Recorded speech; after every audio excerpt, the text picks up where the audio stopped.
श्रेय आहे ते राष्ट्रवादी काँग्रेस पक्षाच्या सगळ्या कार्यकर्त्यांना मी देईन। खूप कार्यकर्त्यांनी मेहनत घेतली आणि ह्या मेहनतीच्या जीवावर आज राष्ट्रवादी काँग्रेस पक्षाने पंचायत समितीच्या 10 पैकी 8 आणि जिल्हा परिषदेच्या 5 पैकी 3 जागा निवडून आलेल्या आहेत। जी आमची घोडेगावमधील जिल्हा परिषदेची जागा आहे ती 200 ते 250 मतांनी फक्त गेलेली आहे। अशा पद्धतीने आणि खालची सुद्धा पंचायत समितीची एक जागा खूप कमी मतांनी गेलेली आहे। परंतु या सगळ्या या निवडणूक प्रक्रियेमध्ये कार्यकर्त्यांचे खूप आभार आणि ज्या मतदारांनी आम्हाला हा कौल दिला त्या आंबेगाव तालुक्यातील सर्व मतदारांना मी नतमस्तक होऊन त्यांचे सर्वांचे आभार व्यक्त करतो। विरोधकांनी घेरण्याचा प्रयत्न केला होता, त्याचं काय तुम्हाला काय वाटलंय का? हे खरं आहे, तुम्ही म्हणता ते विरोधकांनी घेरण्याचा सगळी खिचडीची युती केली होती, परंतु आंबेगाव तालुक्यातील मतदार सुज्ञ आहेत आणि आंबेगाव तालुक्यातील मतदारांनी हे ओळखलं की काही लोकांनी वल्गना केल्या होत्या।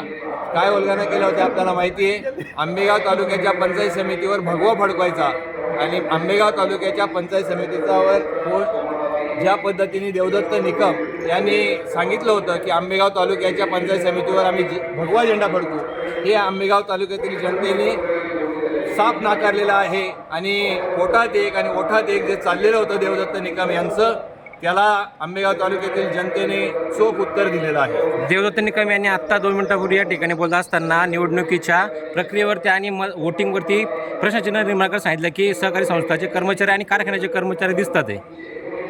कुठल्याही परिस्थितीमध्ये तुम्हाला मी सांगतो की ज्या वेळेस कारखान्याचे कर्मचारी असतील, बँकेचे कर्मचारी असतील, हे सगळे कार्यकर्त्यांची मुलं आहेत।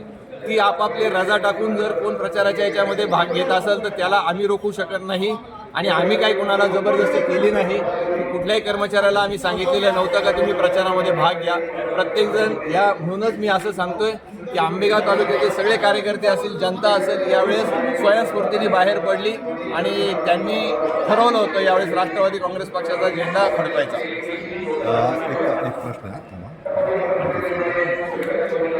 देवदत्त निकम आणि आरोग्य यांनी असा आरोप केला आहे की ही निवडणूक जनशक्ती विरुद्ध धनशक्ती झाली, असा त्याचा थेट आरोप आहे। काय नेमकं? कुठल्याही परिस्थितीमध्ये माणूस ज्यावेळेस पराभवाच्या जवळ जातो त्यावेळेस प्रत्येक पराभूत उमेदवार किंवा पराभवावाले अशाच पद्धतीने वल्गना करत असतात की ही धनशक्ती विरुद्ध जनशक्ती आहे। याचा मी खऱ्या अर्थाने असं म्हणेल, हे लोक आंबेगाव तालुक्यातील जनतेचा अपमान करतात। आंबेगाव तालुक्यातील जनता कधीही पैसे घेऊन मतदान करत नाही, हेच यावेळेस पुन्हा एकदा सिद्ध झालेलं आहे।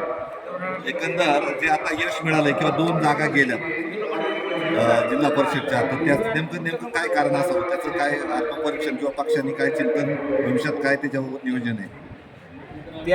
ज्या आमच्या जिल्हा परिषदेच्या 2 जागा गेलेल्या आहेत त्याच्याबद्दल खंत आमच्या मनामध्ये जरूर आहे आणि परंतु त्यासुद्धा कळंब आणि राजनी गटातील कार्यकर्त्यांनी खूप मेहनत घेतली, खूप म्हणजे इतकी काबाड कष्ट केले होते, त्या मेहनतीला त्यांना यश आलं नाही।